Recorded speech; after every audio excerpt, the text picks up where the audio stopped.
Bonjour à tous et bienvenue dans cette nouvelle vidéo. Alors aujourd'hui, on va voir quels sont les gestes à adopter quand on a un bébé et qui fait des grosses chaleurs ou qu'on est en plein été. Bref, on va voir tout ça ensemble dans cette vidéo.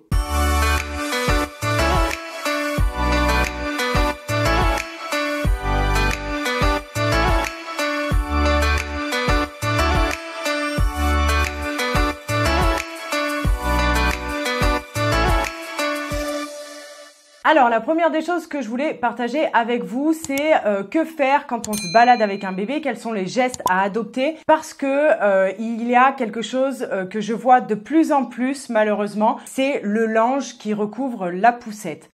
Alors, ce qu'il faut savoir, c'est que souvent, quand on se balade en poussette, qu'on ait un petit cosy ou une nacelle, eh bien, on n'utilise plus les ombrelles. Faut dire ce qui est. L'ombrelle, c'est chiant, ça prend de la place, ça se met toujours pas très bien. Mais en fait, il y a vraiment un côté pratique parce que l'ombrelle protège vraiment du soleil. Maintenant, on a tendance en fait à mettre un linge pour recouvrir en fait le bébé tout simplement et du coup, qu'il puisse pas avoir accès au soleil. C'est une grosse erreur. Donc, je mets vraiment un warning, il ne faut pas faire ça. Pourquoi? On a remarqué, on a fait des tests tout simplement, que quand un bébé est dans une poussette, la chaleur par rapport à l'extérieur va augmenter d'1 degré au sein de la poussette et quand on recouvre la poussette d'un linge, eh bien la chaleur va augmenter de 5 à 7 degrés à l'intérieur. À vouloir le protéger du soleil, au final, eh bien on le met dans une chaleur qui va monter crescendo et c'est pas bon pour lui. Donc on évite ça, on essaye de trouver une ombrelle qui fonctionne correctement ou alors on tourne. Si on a une poussette qui tourne,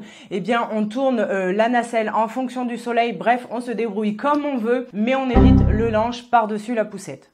Ce que je vous conseille si vous promenez votre bébé en poussette, c'est de lui mettre ce fameux linge ou alors une serviette éponge en dessous de lui. Ça va permettre vraiment, s'il transpire, s'il a chaud, de pouvoir absorber l'humidité, la transpiration et il sera mieux que sur le fond vraiment de la poussette où il peut vraiment transpirer, être trempé, etc.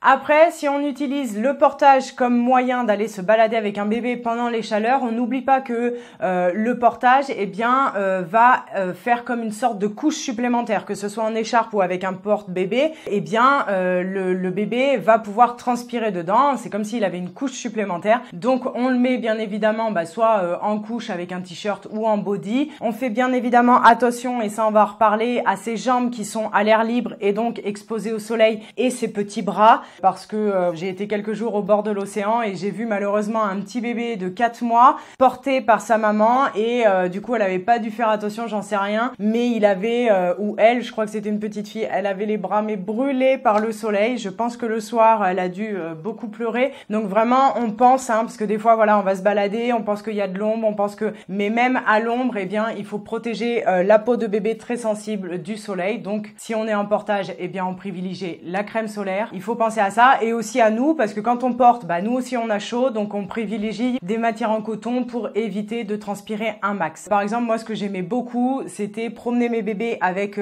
quand ils avaient l'âge, c'est-à-dire au-delà de 6 mois, avec le porte-bébé de la marque Je porte mon bébé parce que justement il avait l'arrière du porte-bébé qui pouvait s'enlever et en fait il y avait une matière filée qui laissait passer l'air. Donc ça c'était plutôt cool et ça leur évitait de transpirer dans le dos.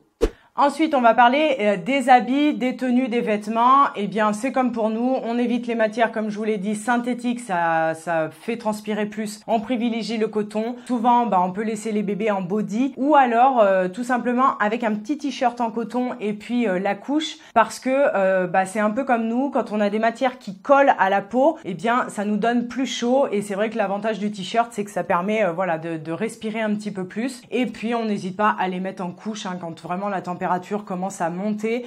Maintenant, on va parler de l'hydratation. Donc en pleine chaleur, c'est comme nous, on a besoin de beaucoup s'hydrater. Le bébé, c'est pareil. Alors, quand on parle des bébés allaités, en dessous de 6 mois, vous n'avez pas besoin de rajouter un biberon d'eau et de lui donner de l'eau. Par contre, c'est tété à volonté, c'est-à-dire que mettez-le au sein le plus souvent que vous pouvez, même si c'est juste pour boire un petit coup, c'est histoire qu'il se désaltère. Et vous allez voir en plus, votre lait va s'adapter vraiment à la chaleur, donc il va être plus aqueux par forte température. Donc c'est bon pour bébé, c'est normal s'il demande plus et également c'est normal qu'il puisse se réveiller la nuit par la chaleur, peut-être qu'il a soif. Donc c'est pas étonnant, c'est pas anormal qu'un bébé demande plus à téter pendant les fortes chaleurs. Et puis pour les bébés qui ne sont pas allaités, bien évidemment, on donne des petites gorgées d'eau entre les biberons. Faut pas qu'ils se déshydratent et c'est pas tout à fait pareil qu'un bébé allaité. Donc vraiment, on n'hésite pas. Et puis, pour les bébés qui commencent à manger, on privilégie des petites purées froides, on privilégie de la pastèque, par exemple, qui est gorgée d'eau, etc.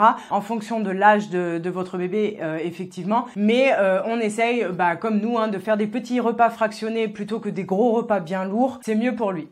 Maintenant, en ce qui concerne la baignade, c'est pareil, il faut savoir que les bébés peuvent vite craindre l'eau qui est un peu fraîche. Quand je dis un peu fraîche, 25 degrés pour un bébé, c'est un peu froid, faut le savoir. 30 degrés, c'est pas mal. 32 degrés, c'est l'idéal pour les bébés. Donc souvent, les piscines, ça va être un petit peu compliqué. Moi, ce que je vous conseille, honnêtement, avant les 6 premiers mois, si vous devez baigner un petit bébé par des fortes chaleurs, c'est, je vais vous mettre une insertion écran, une bassine comme ceci. C'est un peu les bassines de nos grands-mères, les vieilles bassines à l'ancienne, et ça permet vraiment au bébé d'être sécurisé parce qu'il est bien maintenu par son dos. En général, voilà, pour les bébés qui tiennent un petit peu assis, et puis il a de l'eau jusqu'au niveau du ventre ou du torse, et ça permet de renouveler l'eau fréquemment, de rajouter de l'eau chaude s'il y en a besoin. Et franchement, c'est vraiment pratique parce qu'il a la place pour jouer. Enfin, moi, j'ai beaucoup utilisé ça avec mes enfants et c'est vraiment trop pratique. T'es à côté, tu peux surveiller. Et puis on vérifie, souvent les bébés vont se refroidir quand même assez vite dans l'eau. Donc dès qu'il a un petit peu les lèvres violettes ou qu'il commence à trembler, que vous voyez qu'il est un petit peu,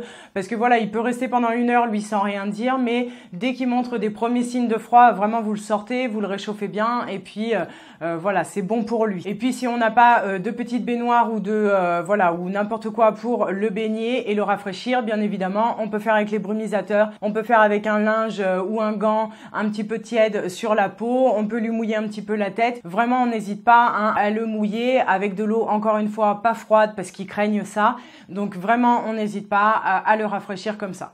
Bien évidemment, on essaye de pas sortir un enfant entre 11h et 16h en fonction de là où vous habitez, mais voilà, aux heures les plus chaudes, on évite de sortir les enfants. C'est vraiment difficile pour eux, la pleine chaleur. Si vous pouvez privilégier l'ombre, voilà, laissez votre enfant à l'ombre plutôt qu'au soleil. Ça me paraît une évidence. C'est pareil pour les climatisations et la ventilation notamment je pense aux appartements. J'ai beaucoup d'amis qui sont en appartement et quand ça a été les pleines chaleurs, qui n'avaient pas le choix en fait de mettre des espèces de mini clim ou des ventilateurs ou des ventilateurs dans les chambres des enfants. Vous pouvez faire ça. Par contre, il faut éviter de le mettre dans le courant d'air, parce que ça peut être très dangereux pour lui, le courant d'air. Donc vous pouvez rafraîchir sa chambre comme ça, mais on évite le courant d'air. Et puis maintenant, une dernière chose, ça va être les crèmes solaires. Qu'est-ce qu'on fait pour protéger notre enfant du soleil? Alors moi, j'ai testé beaucoup de crèmes solaires. Ce que j'ai remarqué, c'est que beaucoup de bébés font pas mal d'allergies aux crèmes solaires. Souvent, ça leur fait sortir des petits boutons, des rougeurs, etc. Ça prouve encore une fois que même les crèmes qu'on pense qui sont pas mal, parce que les marques sont pas mal,